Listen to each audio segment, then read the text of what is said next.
काही व्यक्ती असे असतात की त्यांना रिस्क अजिबात घ्यायला आवडत नाही. म्हणजे नेहमी कम्फर्ट, सुरक्षित आयुष्य जगण्यात त्यांना इंटरेस्ट असतो.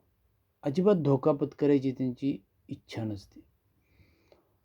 मात्र सुख तर सगळी पाहिजे असतात. मग तुम्हाला जर काही गोष्टी सुखकारक हव्या असतील तर काही वेळेला कॅल्क्युलेटेड रिस्क घ्यावी लागते. थोडीफार, खूप अशी नाही म्हणत मी. थोडंफार तुम्ही रिस्क घेतल्याशिवाय आणि ह्या कम्फर्ट झोन सोडल्याशिवाय तुम्हाला आयुष्यातली सगळी किंवा बऱ्यापैकी सुख नाही घेता येऊ शकत. एक उदाहरण सांगतो, म्हणजे अगदी आपण चिमणीसुद्धा बघतो.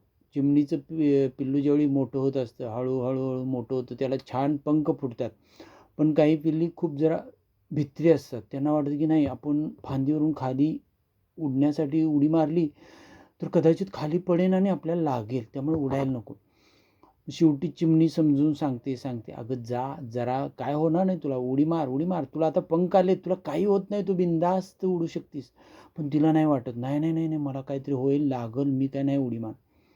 मग शेवटी ती चिमणी हळूच थोडंसं फांदीवरून तिला धक्का देते पिल्ल्याला, आणि मग पिल्लू अरे रे रे रे करत असं पंख पसरतं आणि खाली उडायला लागतं.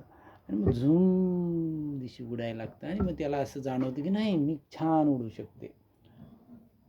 अशा पद्धतीनं ज्यावेळी तुम्ही भीतीवर मात करून छोटी रिस्क घेता, त्यावेळेस तुम्हाला आयुष्याचं सुरुवात होते म्हणा, किंवा सक्सेस मिळू लागतो.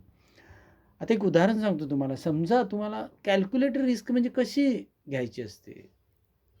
कॅल्क्युलेटर रिस्क सगळी म्हणतात, कशी घ्यायची. एक उदाहरण सांगतो. समजा तुम्हाला आता कुठंतरी एखाद्या देवाला जायचं आहे. टू व्हीलर आहे तुमची, खरं तुम्हाला टू व्हीलरवरून जायचं नाही, काहीतरी तुम्हाला त्रास होतोय, नको आज काय टू व्हीलरवरून नाही मला जाता येणार, फक्त बसनं जायचं आणि यायचं आहे देवाला.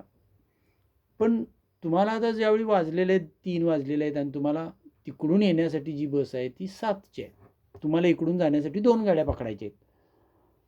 मग तुमचं जर तिथलं देवदर्शन आवरायला 7:30 वाजलं तर 7ची बस तुमची मिस होऊ शकते.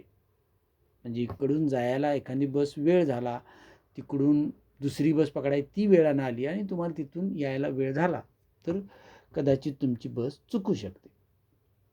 मग अशा वेळी तुम्ही काय म्हणणार, अरे बापरे, होय की, मग आता वेळ तर झाला आहे, बस चुकली तर काय करायची शेवटची. मग कसं अवघड आहे सगळं. मग गाडीवरून तर जायचं नाही आपल्याला, देवाला तरी जायचं आहे, पण बस चुकली तर करायचं काय, अशी द्विधा मनस्थितीत सापडला आहे. तर अशा वेळी कॅल्क्युलेटेड रिस्क म्हणून जी म्हटली जाते ती कशी असते सांगतो. तुम्ही असा विचार करू शकता की ठीक आहे, जायचं तर आहे आपल्याला आता काही करून, आपल्याला काय करता येईल, बस मिळू शकते, जास्तीत जास्त मिळूच शकते, पण समजा थोड्या काही कारणानं चुकलीच तर काय करायचं. ही धोका आहे, हा धोका आहे. तर अशा वेळी काय करायचं. समजा तिथून तुम्ही येण्यासाठी बसच्या ऐवजी जर तिथे रिक्षा असेल, तर त्या रिक्षानं, म्हणजे रिक्षा असते तुम्हाला माहिती आहे, सरळ रिक्षा ठरवायची आणि घरी यायचं. बघा, तुम्हाला बसनं जायला लागत असेल 50 रुपये खर्च, पण जर रिक्षा ठरवायला लागली तर 500 रुपये तुम्हाला मोजायला लागणार आहेत. पण तुम्हाला बाकीच्या सगळ्या गोष्टी ॲक्सेप्ट आहेत, पण 500 रुपयेची रिस्क तुम्ही उचलू शकता ना. जाऊ देत, माझे 50च्या ऐवजी 500 जाऊ देत, पण मला आता देवाला जाता आलं आणि मी देवदर्शन करून येऊ शकतो, हे माझ्यासाठी जास्त आता महत्त्वाचं आहे. गाडी तर घेऊन जाणार नाही, पण हे जायचं आणि यायचं आहे. आणि अगदीच चुकली बस तर रिक्षा करणार आणि सरळ घर गाठणार. जाऊ देत 500 रुपये. हा तुम्ही धोका पत्करला आणि तुम्ही बससाठी गेला. मॅक्झिमम वेळा अशा पद्धतीने ज्यावेळी तुम्ही जाताय त्यावेळी तुम्हाला बसेस व्यवस्थित मिळतात, तुम्ही बसनंच घरी येताय. पण तुम्ही एक हे केलेलं असते, रिस्क घेतलेली असते, नाही चुकली तरी पण मी रिक्षा करून येईन, खरं मी आज देवाला जाणारच आहे आणि येणारच आहे. तर अशा प्रकारे कॅल्क्युलेटेड रिस्क घ्यायची.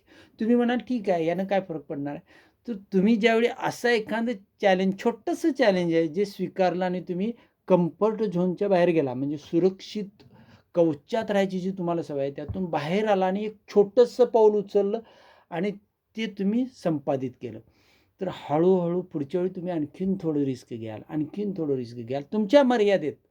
पण हळूहळू तुम्ही जो कम्फर्ट झोन स्वतःभोवती जी एक सुरक्षा कवच निर्माण केले त्यातून ज्यावेळी बाहेर पडाल त्यावेळी तुम्हाला गोष्टी सोप्या सोप्या होत जातात आणि त्या कशा अचीव करावी हे सुद्धा ज्ञान प्राप्त होत जातं ज्यावेळी तुम्ही अशी कॅल्क्युलेटेड रिस्क घ्यायला शिकाल.